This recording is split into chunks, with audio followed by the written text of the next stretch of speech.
John Mesh's daughters grew up with a couple of very powerful truths. One, being a daughter of a fireman is really heartwarming, to know that he's out there saving lives and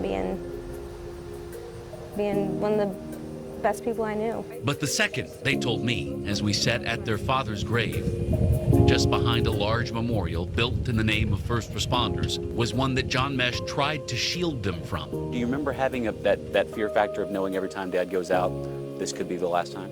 He didn't want us to think that way. So like he would always be like, that's not gonna happen to me. He would just always make sure to give us a hug and a kiss before he left. And so we always knew that he was going to work with that chance. We'd wait for him to get home and see him, and when that didn't happen, it crushed us. Man, we had a collapse on B-side.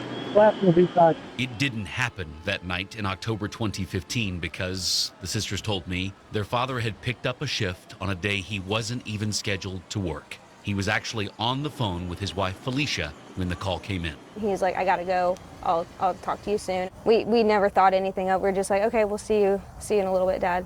And little did we know that it didn't end that way.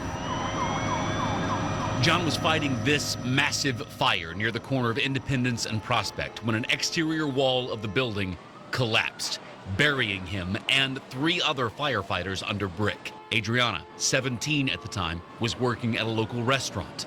Her mother called her there.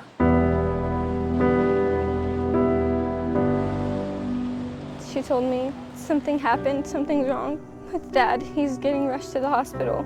And I just remember screaming so loud. And I rushed out of there. And I just left with everything that I had on me and jumped in the car. Felicia Mesh, terrified for her husband's life and rushing their 4 daughters to the hospital. I just remember her being at the wheel crying and not really saying anything, just 10 and 2, straightforward, and all of us were holding each other's hands, praying. She's the strongest woman I know. The family arrived safely, but not in time. Felicia's parents met them in the parking garage with the news that John was gone. And we just broke down right then and there.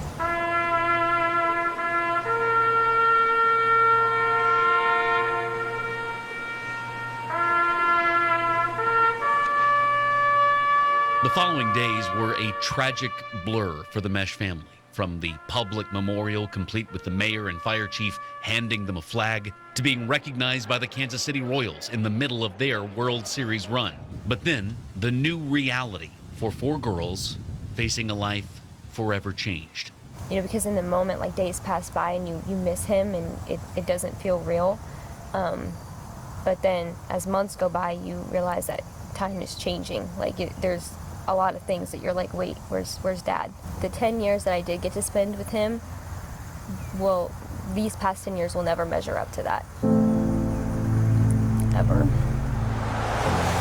Today, the Mesh and Leggio Memorial is tucked away in the alley where the building collapsed. You likely wouldn't see it unless you're looking for it, and the family doesn't visit it very often. What does that number mean to you when we talk about this now decade that has passed? Every time this date comes up, you can honestly just feel it. It's like you're reliving it all over again. When you're looking for answers and wanting to talk to your dad, he's not there anymore. It's really hard to cope with that, so I have my struggles a lot.